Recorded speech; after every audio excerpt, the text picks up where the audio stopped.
Deus apenas age ou também reage? Eu sou Ezequiel Gomes, você está no canal Vem Senhor Jesus e hoje eu quero conversar com você a respeito de algumas discussões de interpretação bíblica entre calvinistas e arminianos, especialmente sobre os assuntos do monergismo e do sinergismo, tá? São assuntos muito legais, muito interessantes, e eu acho que vale a pena a gente se debruçar um pouquinho sobre eles, ainda que a gente já tenha feito bastante conteúdo sobre isso no passado, mas esse é um tipo de coisa que sempre vale a pena a gente revisitar, vamos colocar desta forma, ok? Beleza. Então, eu tenho aqui diante de mim uma seleção de alguns textos bíblicos muito usados pelos calvinistas para pregar, todo o conceito do monergismo, dessa soberania de Deus interpretada pelos calvinistas, dessa forma peculiar em função da qual absolutamente todas as coisas que existem correspondem à vontade de Deus, aos decretos de Deus, à predestinação divina, e etc e tal, e existe um controle absoluto de Deus a respeito de todas as realidades, porque a realidade vem à existência em função da característica divina, da onipotência, da onipresença, da onisciência.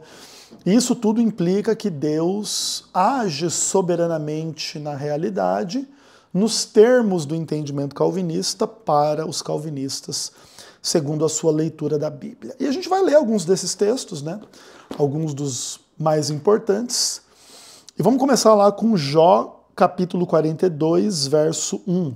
E a Bíblia diz assim: Respondeu Jó ao Senhor: Bem sei que tudo podes, e nenhum dos teus planos pode ser frustrado. Então, aqui nesse texto, Jó está com um embate com Deus em função de todas as questões que tem que ver com a dinâmica da narrativa do livro, em função do seu sofrimento e tudo mais, e aí Deus confronta Jó e conversa com Jó, e Jó identifica onde ele, Jó, estava errado, e aí ele louva a Deus e ele diz que agora ele sabe que Deus pode todas as coisas e nenhum dos seus planos pode ser frustrado. Então aqui existe a noção da soberania divina, nenhum plano de Deus pode ser frustrado. Então, se era plano de Deus que as coisas fossem minimamente diferentes do que elas são, o plano de Deus teria sido frustrado. Então, para que os planos de Deus não sejam frustrados, a vontade de Deus e os planos de Deus é que as coisas fossem, sejam e continuem a ser exatamente do jeito que as coisas são.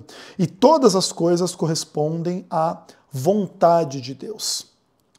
E nesse aspecto, existe um ponto bem interessante do calvinismo que tem que ver com o conceito da vontade secreta divina, Porque, obviamente, você vai perceber que o mundo contém um monte de coisas ruins, que supostamente Deus condena, mas para que essas coisas não representem frustração da vontade de Deus, os calvinistas indicam que Deus tem uma vontade secreta, para além daquela que está revelada. Então, se Deus fala para você assim, olha, não mate X pessoa, mas você, mesmo assim, contra a orientação divina, vai lá e dá um tiro na pessoa e mata ela. Na verdade, era o plano de Deus e a vontade de Deus que você matasse aquela pessoa, mesmo contra a orientação divina, entendeu? Porque Deus tem essa vontade secreta, que essa sim é soberana. A vontade não secreta de Deus, ela pode ser frustrada em alguns aspectos, desde que a vontade secreta nunca seja violada. Então Deus, em público, ele quer uma coisa, em secreto, ele quer outra. E a vontade que prevalece é essa vontade em secreto, não a sua vontade pública, Por isso que, inclusive, mesmo que os calvinistas não gostem de admitir, no final das contas, nesse paradigma, todo o pecado que vem a acontecer era da vontade de Deus, pelo menos da vontade secreta. Tudo bem? Beleza, interessante, vamos avançar. Outro texto muito usado aí, né, pelos calvinistas é Isaías capítulo 43, verso 13.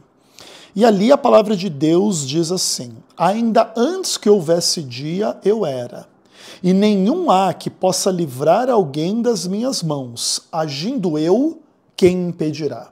Então, Deus é um ser de ação, nos próprios termos da sua própria revelação, aqui em Isaías 43, verso 13. E não há quem possa impedir Deus de agir e a ação divina. Por isso, o que existe, né, na mentalidade calvinista em relação a esse texto é monergismo. É Deus decidindo qualquer coisa e ninguém podendo impedir isto que Deus decidiu. Então, é só Deus que importa no final das contas. Se Deus fizer X coisa vai acontecer. Se ele agir, ninguém vai poder impedir. E ponto final. E aí tem todos esses conceitos aí, né? Da soberania e tal, e etc, etc, etc. Inclusive, por isso, todos os pecados que vêm à existência têm que ser da vontade, pelo menos, secreta de Deus. Porque se Deus quisesse agir para impedir aquele pecado, ele agiria e impediria. Porque agindo ele, quem impedirá? Né? Se Deus quisesse evitar, por exemplo, que Adão e Eva comessem o fruto do conhecimento do bem e do mal, ou que qualquer tipo de pecado factual que tivesse existido na história não acontecesse, ele teria agido, ninguém poderia ter impedido ele. Então, porque ele não agiu e não impediu aquelas coisas, que aquelas coisas eram da vontade de Deus, né? Pelo menos da vontade secreta. Ok. Não sei o que você pensa a esse respeito, mas o monergismo vai um pouco nessa direção. Aí, outro texto interessante, Efésios capítulo 1, verso 11. Nele, em Cristo, fomos também feitos herança, predestinados segundo o propósito daquele que faz todas as coisas conforme o conselho da sua vontade. E aqui estão, né, os temas caros, né, ao calvinismo, especialmente a doutrina da predestinação, e que todas as coisas são predestinadas de acordo com o conselho daquele que faz tudo de acordo com a sua própria vontade. Então a vontade de Deus é soberana, inclusive por isso tem que se postular na mentalidade calvinista o conceito de vontade secreta, para que aquilo que aparentemente não é da vontade de Deus seja da vontade de Deus, para que o entendimento calvinista da soberania e o monergismo sobrevivam, né, aos fatos da leitura bíblica, né?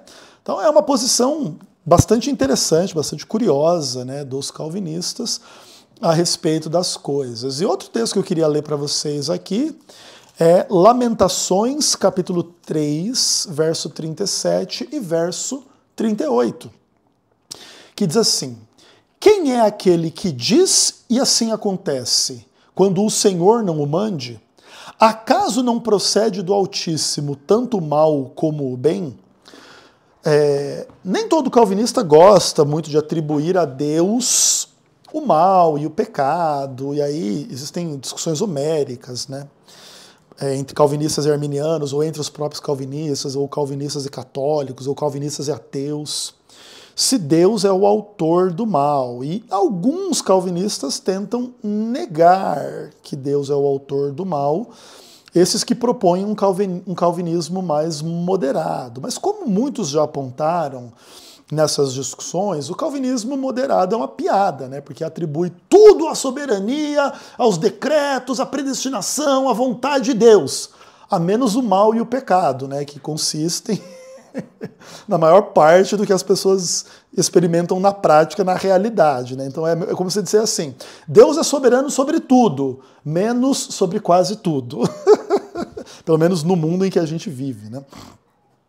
Então, isso é óbvio que é uma coisa inconsistente. E aí existe o fenômeno do chamado hipercalvinismo, que aí é os calvinistas que tentam levar essas coisas a sério e afirmar, né, inclusive, a soberania de Deus no sentido, né, de que Deus controla o mal, deseja o mal, faz o mal, e esses tipos de texto aqui são bastante usados nessa direção, né? Isaías 45 também tem um verso importante lá sobre isso. A gente já, inclusive, já fiz mensagens sobre esse texto aqui e tudo mais, etc, etc, etc. Beleza, ok. Então, o que acontece? O calvinismo enxerga nesses textos, e obviamente que também enxerga em muitos outros textos, né, da Bíblia, mas eu selecionei esses aqui para a gente conversar hoje, alguns conceitos que são bastante interessantes, bastante importantes, né? Que tem que ver com os conceitos calvinistas da soberania, da predestinação, da onipotência divina e de tudo aquilo que envolve esse tipo de discussão para criar um pouco a base de sustentação para os 5 pontos do calvinismo que tem que ver com toda a discussão soteriológica, né, desta vertente, vamos chamá-la entre aspas, cristã, né? Ok. Tudo isso serve um pouco como base para a pregação da noção da depravação total, que aí a solução é a eleição incondicional, mediante uma graça irresistível, garantida pela perseverança dos santos e o fato de que Cristo amou e morreu unicamente em função dos seus eleitos e não de todas as pessoas, porque na cabeça dos calvinistas, Deus não ama todas as pessoas, não quer a salvação de todas as pessoas, porque lembra que nada pode fugir ao plano de Deus, à vontade de Deus. Então, se vai ter pessoa no final que vai se perder, vai para o inferno, era porque esse era o plano de Deus e a vontade de Deus, entendeu? Desde o princípio, e esse plano não poderia ser frustrado. Então, como Deus precisava cumprir o seu plano, as coisas foram do jeito que foram para que, no final das contas, tenha a pessoa salva e tenha a pessoa perdida. Porque Deus queria que alguns fossem salvos e outros fossem perdidos. Por quê? Porque ele amou alguns e não amou os outros. Ele escolheu um, não escolheu os outros. Ele salvou alguns, não salvou outros. Por isso, né, Cristo, supostamente na cabeça de alguns calvinistas, não morreu por todas as pessoas e tal, e blá, blá, blá. Tudo bem? Então tem a ver com toda essa discussão soteriológica e o que acontece? O monergismo, ele até que funciona mais ou menos quando a gente isola a discussão da soteriologia mesmo, assim, né? Nas discussões soteriológicas, o monergismo mais ou menos funciona. Inclusive, não sei se vocês sabem, mas muitos arminianos fazem uma espécie de capitulação à lógica calvinista do monergismo e ensinam que a visão arminiana seria uma visão monergista condicional, enquanto a visão calvinista seria uma visão monergista incondicional, entendeu? Por que que esses arminianos fazem essa concessão? Para evitar a implicação de que o sinergismo, né, conduziria à salvação por mérito, à salvação pelas obras, ao homem cooperar com a sua própria salvação e ter mérito e glória e honra na sua própria salvação e coisas desse tipo. Então, muitos arminianos acabam dizendo que o arminianismo deveria ser entendido como um monergismo condicional e não como um sinergismo, ao que eu discordo veementemente. Tudo bem? Mas eu vou tentar explicar um pouco algumas dessas questões para vocês. Mas antes da gente entrar e falar um pouco mais de sinergismo e cooperação e etc., é importante a gente entender uma coisa. O monergismo soteriológico, ele de fato não é tão problemático assim, mas é difícil você não transbordar as discussões soteriológicas para a postura divina de uma forma um pouco mais ampla, tá? Porque o ponto é assim, no monergismo soteriológico, Deus, ele é o único autor da salvação, tá? O homem não tem participação da salvação, na sua salvação, nem na salvação de ninguém, porque Deus é o único salvador, Deus é o único que salva, e a iniciativa é de Deus, a metodologia é de Deus, os resultados atingidos são divinos, E somente Deus poderia salvar, e só Deus pode ser louvado e exaltado na experiência da salvação de qualquer pessoa. E Deus é um agente absolutamente solitário nesse processo de salvação. Tá? Eu tenho, vamos dizer assim, discordância com isso, mas eu não vejo esse conceito como um conceito totalmente absurdo num primeiro momento, numa primeira análise. Tudo bem? Ok, não é uma coisa assim tão problemática pensar desta forma, porque isso ajuda, inclusive, as pessoas a entenderem, a resguardarem coisas que são verdadeiras, né?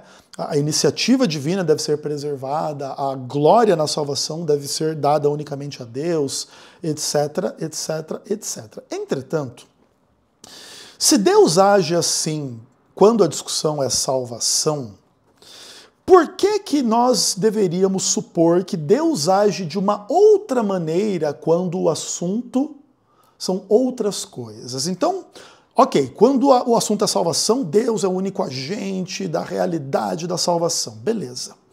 E quando a gente fala do pecado, Deus deixa de ser o único agente da realidade?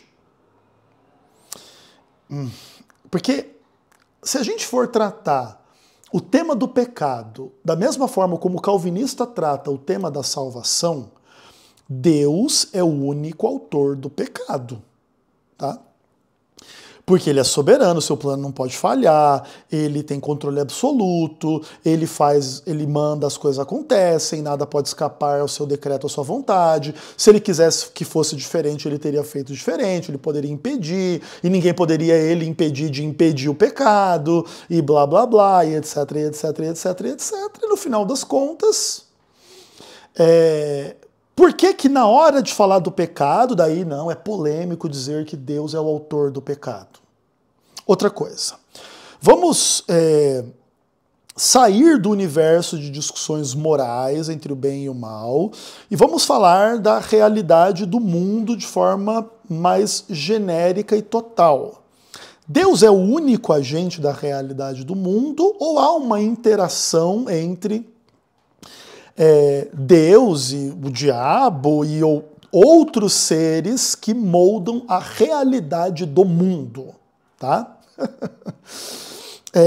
Veja, se Deus é o único autor quando o assunto é salvação, por que eu não deveria dizer que ele é o único autor sobre a realidade do mundo? Mesmo fora das discussões morais, como se fosse possível fazer uma divisão hermética dessas coisas e deixar o pecado e o mal de lado. Quando eu construo um prédio, eu tenho uma construtora, compro materiais e chamo funcionários e construo um prédio. Deus é o autor desse prédio ou não? É só Deus que é o autor ou é Deus e mais os homens que construíram o prédio? Porque se Deus é o único autor da salvação, apesar da salvação envolver agentes e pessoas pregando, ou ouvindo, ou ensinando, ou batizando, ou rejeitando, ou isso ou aquilo, ainda assim Deus é o único autor do negócio?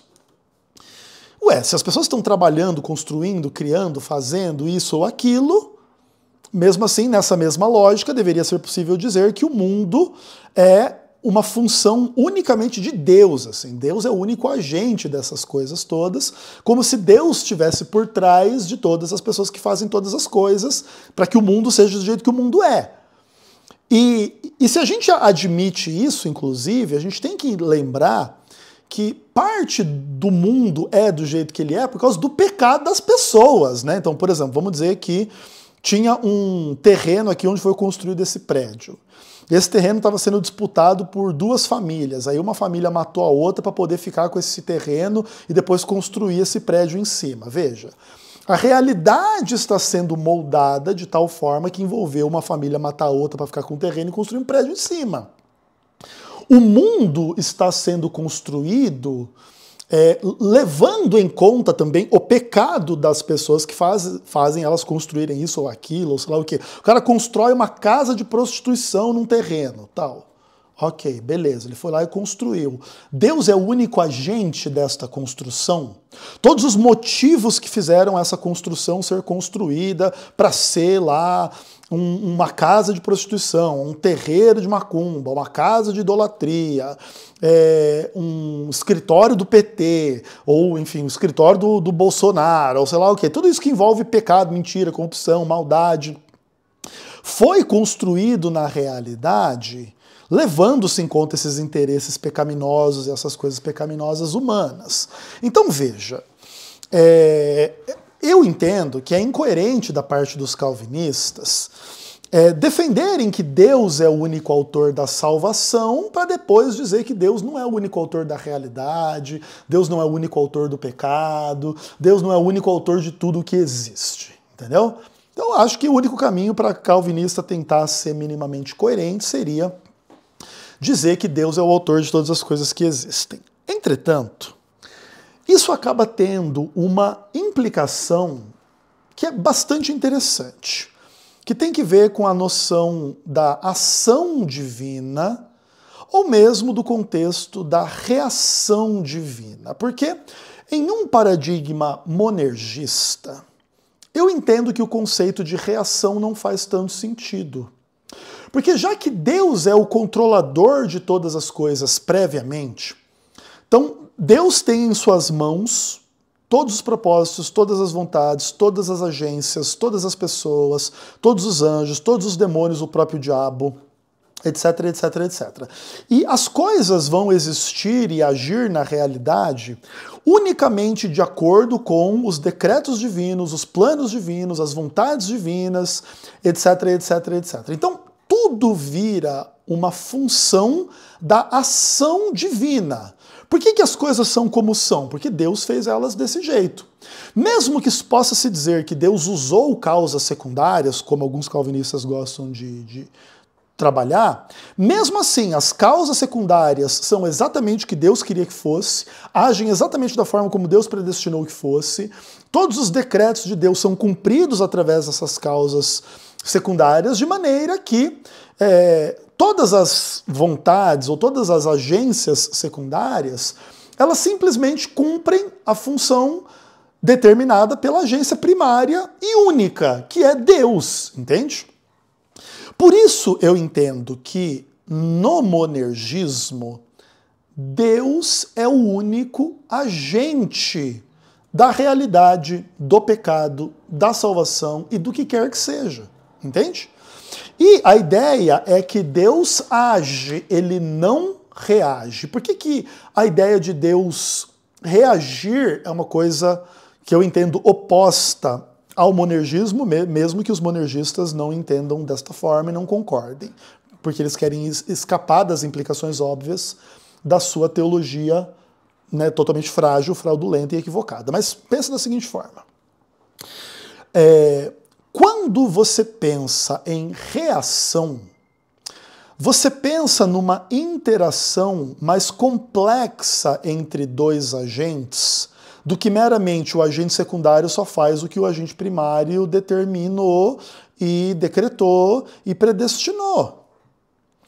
Porque, veja, em um universo onde um só controla tudo, não existe reação da parte deste que controla tudo em relação ao outro, porque tudo está em função de si mesmo. Por exemplo, Deus predestinou você a fazer X coisa. Agora ele vai dizer assim, porque você fez X coisa, eu vou fazer Y. Não. Por quê? Porque você só fez a X coisa porque ele quis. Ele determinou, ele decretou, ele predestinou você a fazer X coisa. Então ele não pode reagir a você, ele só pode agir nesse aspecto. Ele pode fazer você fazer o que ele mandou. Ele pode fazer você cumprir o decreto. Se ele decretou que você ia estuprar, você vai lá e estupra. Se ele decretou que você ia votar no PT, você vai lá e vota. Se ele votou que você ia acreditar que Bolsonaro é honesto, você vai acreditar que Bolsonaro é honesto. Se ele decretou que você é um herege, você é um herege. Se ele decretou que você é assim, você é assim. Se ele decretou que você é assado, você é assado. Nesse aspecto, Deus não reage, ele só age, ele só faz as coisas. E tudo aquilo que passa a impressão de reação é só uma impressão falsa, porque na verdade é Deus fazendo todas as coisas o tempo todo, tudo do jeito que Ele quer, nada do jeito que Ele não quer, e tudo é uma função da sua vontade, da sua soberania, do seu poder, e ponto final, e acabou. E Ele é o autor da salvação, da perdição, da criação, do inferno, do céu, da morte, do mal, e seja do que for. Qualquer coisa que existir só pode ser uma função desta pessoa que, na cabeça dos calvinistas, existe e age desta forma. Beleza. Entretanto, deveria ser óbvio para todas as pessoas que leem a Bíblia que a narrativa bíblica ela não vai na direção das convicções monergistas e das suas implicações lógicas óbvias e inescapáveis. E eu queria, inclusive, demonstrar um pouco isso, começando da ideia da reação divina, de como Deus reage e o que tudo isso vai implicar em última instância e tudo mais. Então agora nós vamos continuar lendo os textos bíblicos que nós lemos no primeiro momento da primeira metade desse vídeo. E nós vamos ler tudo de forma inversa, tá? Então o último texto que nós lemos na primeira sessão foi Lamentações, capítulo 3, versos 37 e 38, que dizem lá que quem é aquele que diz e assim acontece quando o Senhor não manda, porque do Senhor procede o mal e o bem. Aí vamos ler do verso 39 em diante, até o final do capítulo, até o verso 66, e vamos apontar algumas coisas importantes. Olha só. A palavra de Deus continua dizendo assim: Por que, pois, se queixa o homem vivente? Queixe-se cada um dos seus próprios pecados. Veja que o autor trabalha com uma noção de algo que é próprio do pecador, que é o seu próprio pecado, tá? É o pecado que pertence a si mesmo. Só nisso aqui o autor já rejeitou a visão monergista e calvinista das coisas. Porque se o monergismo fosse a verdade, não haveria pecado do próprio pecador, haveria pecado do próprio Deus. Disso sim se poderia reclamar. Pô, Deus me predestinou a ir nesse prostíbulo, Deus me predestinou a morar nesse prédio, Deus me predestinou a crer nessa heresia, Deus me predestinou a fazer isso ou a não fazer aquilo, e se ele quisesse de forma diferente, ele teria feito de forma diferente. Quando o autor já atribui a nós o nosso próprio pecado, ele já exclui o monergismo da realidade bíblica, tá? Isso que a gente leu só um verso, né? Dentro do contexto dos textos que nós lemos anteriormente. Mas vamos continuar. Esquadrinhemos os nossos caminhos, provemo-los e voltemos para o Senhor. Levantemos o coração juntamente com a mão para o céu, para o Deus do céu, dizendo: Nós prevaricamos e fomos rebeldes, e tu não nos perdoaste. Veja que aqui existe claramente a Bíblia colocando Deus em contexto de ação e reação. Porque os homens foram rebeldes, Deus não perdoou. Se não tivessem sido rebeldes, Deus teria perdoado. Essa que é a implicação do texto. Ou seja, Deus não é meramente o agente de todas as coisas, como o único responsável pela realidade, o único autor da salvação, do pecado, da criação e de tudo que existe e da própria realidade. Não. A realidade está sendo moldada aqui pela ação dos homens. E se eles forem rebeldes, Deus não vai perdoar. Interessante. E aí ele diz que por causa, né, do pecado, da rebeldia, etc., Deus cobriu as pessoas de ira e as perseguiu e as entregou à morte, no verso 43.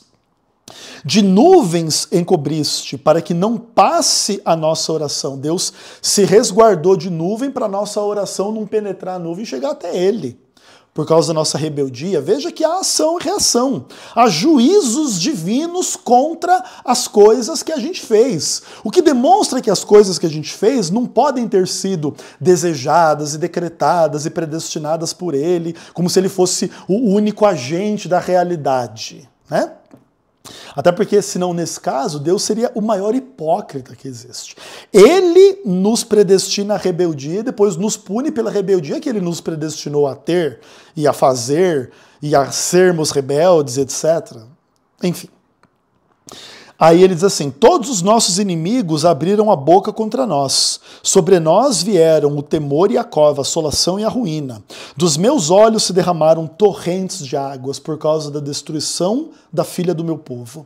Os meus ossos choram, não cessam e não há descanso, até que o Senhor atenda e veja lá do céu. Você vê que a fé do autor bíblico é de um Deus que reage. Opa, o que está acontecendo lá? Pô, esse cara aqui, ele está chorando, ele está orando, ele está clamando, ele está reconhecendo o seu pecado. E ele vai fazer isso até eu dar uma olhada e ver o que está acontecendo. Até que Deus atenda e veja lá do céu. Olha que interessante. Então aqui, a dinâmica não é assim que Deus é o autor de tudo que acontece, porque ele é o soberano, que nada pode acontecer contra a vontade dele. Na leitura bíblica, inclusive, todo esse mal que aqui está acontecendo é contra a vontade de Deus. Aqui está sendo descrita o pecado humano, a rebeldia humana, a prevaricação humana, está se descrevendo o abismo que há, né, entre o ser humano e Deus, temor, cova, assolação, lágrimas, tristeza, não há descanso, não há paz. Como que isso poderia ser a vontade de Deus? Né? Só calvinista que consegue entender isso aí, né?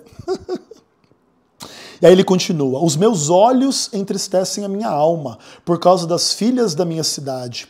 Caçaram-me como se eu fosse uma ave. Sem motivo são meus inimigos, para me destruírem, me lançarem na cova e atirarem pedras sobre mim. Águas correram sobre a minha cabeça, então eu disse: estou perdido. Da mais profunda cova, Senhor, invoquei o teu nome. Ouviste a minha voz. Não escondas o ouvido aos meus lamentos e ao meu clamor. De mim te aproximaste no dia que te invoquei e disseste: não temas. Aqui o autor, né, provavelmente Jeremias, do livro de Lamentações, está descrevendo uma situação de absoluto desespero. E ele diz: o Senhor ouviu. O que inclusive já demonstra que Deus não é o único autor, ele também reage, né? O homem ora e Deus ouve. O homem pede e Deus responde. O homem se aproxima de Deus, invocando o nome dele, e Deus responde: não temas. Se o homem não fizesse isso, Deus não responderia dessa forma. Porque Deus não apenas age, ele também reage, destruindo completamente o conceito do monergismo, como se Deus fosse a única entidade existente, né? Cuja vontade, soberania e onipotência e onisciência explicassem tudo como uma função de si mesmo e nenhuma existência real a qualquer coisa fora de si mesmo, e Deus só brinca consigo mesmo para ser o único agente da realidade. Tudo corresponde à sua vontade e blá blá blá. É o oposto. Aqui estão seres criados à imagem e semelhança de Deus, mas caídos em pecado, envolvidos em desgraças e em coisas boas. E recebendo coisas boas de Deus no contexto do reconhecimento das suas desgraças e dos seus pecados. Inclusive o próprio conceito de pecado demonstrando que é algo contrário à vontade de Deus, não é uma coisa que é muito a favor da vontade de Deus secreta, que Deus secretamente ele tem muita vontade que você peque, viu, querido amigo calvinista? E claro que os calvinistas eles têm muita dificuldade de enxergar as implicações lógicas do que eles acreditam, e a maioria deles é absolutamente inconsistente, mas não tem como escapar. Aí a palavra de Deus continua dizendo assim: viste, Senhor, a injustiça que me fizeram, julga a minha causa. Vê como Deus ele reage, né? Como ele coopera, como ele interage. Não como quem é fonte de tudo o que acontece, mas opa, peraí. Deus vê a intenção do ímpio contra mim e julga a minha causa contra essa intenção ruim. Imagina assim que o Deus monergista diria assim: ah, querido injustiçado, mal sabe você que essa injustiça era exatamente a minha vontade para você, porque é assim que eu ajo, porque é assim que eu sou, porque tudo que acontece é da minha vontade. Aí continua dizendo assim: ouviste as suas afrontas e os seus pensamentos contra mim, as acusações dos meus adversários e o seu murmurar contra mim o dia todo. Observa-os quando se assentam e quando se levantam. Eu sou objeto da sua canção. Tu lhes darás a paga, Senhor, segundo as obras das tuas mãos. Então aqui está Deus pagando um homem, aqui no caso um pagamento ruim, né, um julgamento, em função dos pecados deste homem. Não é alguma coisa do tipo assim, parabéns, homem, porque você é uma causa secundária nas minhas mãos, apenas cumprindo o meu decreto e a minha vontade. É uma piada o calvinismo, entende? Uma leitura básica dos textos bíblicos, que os próprios calvinistas usam em favor da sua heresia, já demonstram a inadequação desta visão de mundo. Agora vamos voltar lá para Efésios capítulo 1, que é um texto bem bonito, bem interessante, o capítulo todo, a carta toda, né, é bem legal. Então lá no verso 1 fala da predestinação segundo o propósito daquele que faz todas as coisas de acordo com o conselho da sua própria vontade. E alguns pensam então que isso quer dizer que tudo é da vontade de Deus. Não, não é isso que o texto diz. O pecado é contra a vontade de Deus, mas veja, tudo que Deus faz de acordo com a sua vontade. Aí sim, mas não é Deus que faz tudo o que existe. O que o diabo faz é o que o diabo faz, o que os homens fazem é o que os homens fazem. Não é o que Deus faz, como se o diabo pecasse, aí pudesse se atribuir o pecado do diabo a Deus. O homem pecasse, pudesse atribuir o pecado do homem a Deus. Aí, obviamente, Deus seria completamente incoerente. E aí ele não faria todas as coisas de acordo com o conselho da sua própria vontade. Inclusive porque na distinção entre a vontade pública e a vontade secreta de Deus, existe contradição. Publicamente Deus diz não mate, mas secretamente ele decreta que os assassinos sejam assassinos e tirem a vida de outras pessoas. E aí sim há contradição. Aí ele sim não faria as coisas segundo o conselho da sua vontade. Agora, tudo que Deus faz é coerente com a sua própria vontade. Aí tá tudo certo, né? Ou seja, o texto está correto, errado é o calvinismo mesmo, tá? E a sua interpretação dos textos. Mas o texto continua no verso 12 em diante, dizendo assim: a fim de sermos para o louvor da sua glória, nós os que de antemão esperamos em Cristo, em quem também vós, depois que ouvistes a palavra da verdade, o evangelho da salvação, nele também tendo crido, fostes selados com o Espírito Santo da promessa, o qual é o penhor da nossa herança até o resgate da sua propriedade em louvor da sua glória. Veja, aqui existe uma dinâmica absolutamente oposta ao monergismo. O que existe aqui é sinergismo. Então, o evangelho é pregado, e aí as pessoas creem, e aí elas são seladas pelo Espírito Santo. Veja, não é uma coisa do tipo assim, Deus predestinou você a crer, aí ele pregou o evangelho, aí ele obrigou você a crer, que você não creu, né? Você só foi predestinado a crer com a ilusão de que você mesmo creu, quando você de fato nunca fez isso, porque de fato você nunca fez nada, você apenas cumpriu decretos de Deus, porque você não tem livre-arbítrio nenhum, você não tem liberdade alguma, para que o Deus calvinista não fique incomodado na sua maravilhosa soberania e predestinação e blá blá blá. Mas veja que o texto bíblico não trabalha no paradigma monergista, como quem diz assim, então Deus, por exemplo, nós somos predestinados segundo o conselho daquele que faz todas as coisas de acordo com a sua vontade.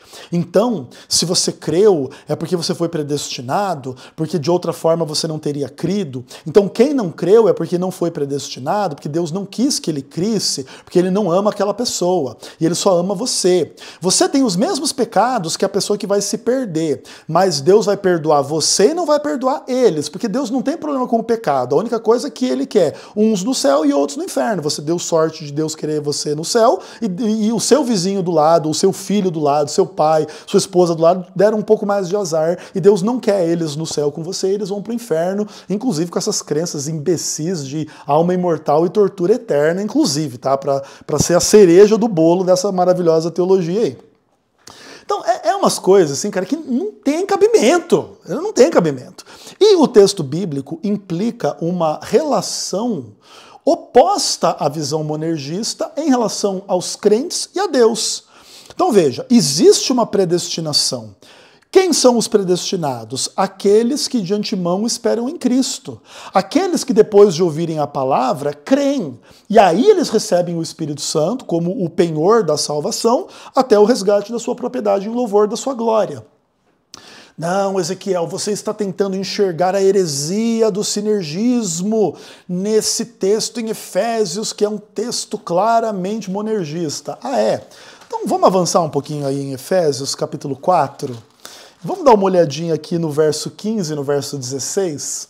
E aí a Bíblia diz assim: seguindo a verdade em amor, cresçamos em tudo naquele que é a cabeça, Cristo, de quem todo o corpo bem ajustado e consolidado, pelo auxílio de toda a junta, segundo a justa cooperação de cada parte, efetua o seu próprio aumento para a edificação de si mesmo em amor.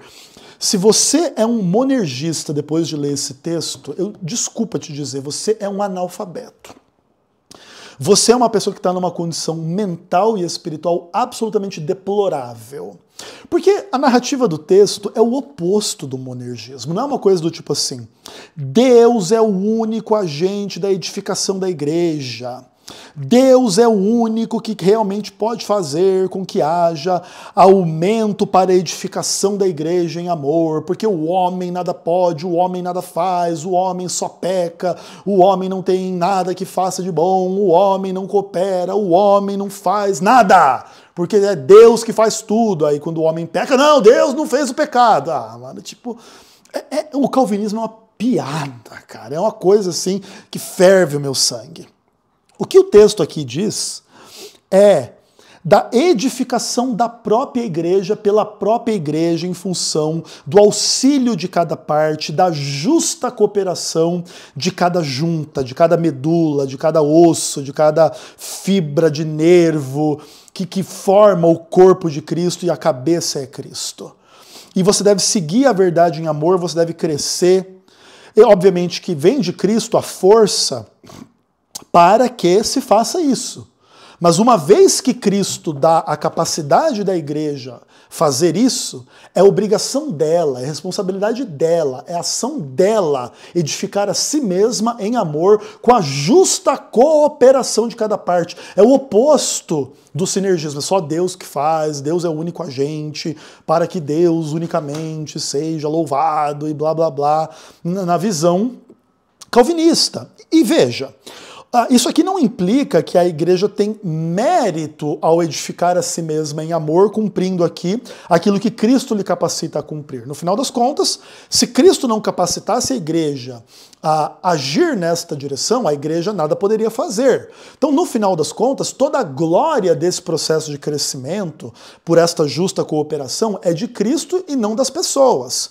Mas é privilégio e responsabilidade das pessoas que formam o corpo de Cristo cooperar, o que é sinônimo de sinergismo, é trabalhar junto, é o oposto do tipo monergismo, só Deus trabalha, só Deus faz qualquer coisa, né? Menos o pecado e o mal e quase todas as coisas, né? Calvinistas moderados, né? Bando de... enfim, vou tentar não xingar, tá? Ai, calma, toma uma aguinha. Ai, porque é isso. Agora vamos lá para Isaías 43, né? Dá uma olhada, né? Ah, porque aqui é monergismo. Aham, confia. É verdade esse bilhete. Esse é o verso 13 que a gente leu lá. Vamos ler do verso 14 até o verso 28. A Bíblia diz assim: assim diz o Senhor, o que vos redime, o Santo de Israel. Por amor de vós enviarei inimigos contra a Babilônia, e todos os de lá farei embarcar como fugitivos, isto é, os caldeus, nos navios com os quais se vangloriam. Eu sou o Senhor, o vosso santo, o Criador de Israel, o vosso rei. Assim diz o Senhor, o que outrora preparou um caminho no mar e nas águas impetuosas uma vereda. O que fez sair o carro e o cavalo, o exército e a força, jazem juntamente lá e jamais se levantarão. Estão extintos, apagados como uma torcida. Não vos lembreis das coisas passadas, nem considereis as antigas. Eis que faço coisa nova, que está saindo à luz. Porventura não o percebeis? Eis que porei um caminho no deserto e rios no ermo. Os animais do campo me glorificarão, os chacais, os filhotes de avestruzes, porque porei água no deserto e rio no ermo, para dar de beber ao meu povo, ao meu escolhido, ao povo que formei para mim, para celebrar o meu louvor. Contudo, não me tendes invocado, ó Jacó, e de mim te cansaste, ó Israel. Não me trouxeste o gado miúdo dos teus holocaustos, nem me honraste com os teus sacrifícios. Não te dei trabalho com ofertas de manjares, nem te cansei com incenso. Não me compraste por dinheiro cana aromática, nem com a gordura dos teus sacrifícios me satisfizeste, mas me deste trabalho com os teus pecados e me cansaste com as tuas iniquidades. Eu mesmo sou o que apago as tuas transgressões, por amor de mim, e dos teus pecados não me lembro. Desperta minha memória, entremos em juízo, apresenta as tuas razões, para que possas justificar-te. Teu primeiro pai pecou, e os teus guias prevaricaram contra mim, pelo que profanarei os príncipes do santuário, e entreguei Jacó à destruição e Israel ao opróbrio. É impossível enxergar monergismo nesse texto. Só uma pessoa absolutamente cega poderia isolar o verso 13 e achar que aqui tem Deus unicamente como único agente de qualquer coisa. Aqui, Deus está sendo cansado pelos pecados das pessoas. Imagine que Deus dissesse assim: eu estou sendo cansado pelos pecados que eu predestinei você a cometer, que eu desejo na minha vontade secreta que você cometa, para minha maior honra e glória, para eu ter alguém para jogar no inferno, que esse é o meu prazer e a minha maior glória. Imagina, né? E aqui, inclusive, se você parar para prestar atenção, por amor de Israel, Deus envia inimigos contra a Babilônia. Veja como Deus reage. Deus, ele não toma as decisões de si mesmo, por si mesmo, para si mesmo, como quem existe em si mesmo e para si mesmo e nada mais existe além de si mesmo e além das suas marionetes, dos seus robôs. É o contrário. Levando em consideração o seu amor, Deus faz isso, Deus faz aquilo. Não é ele o único agente.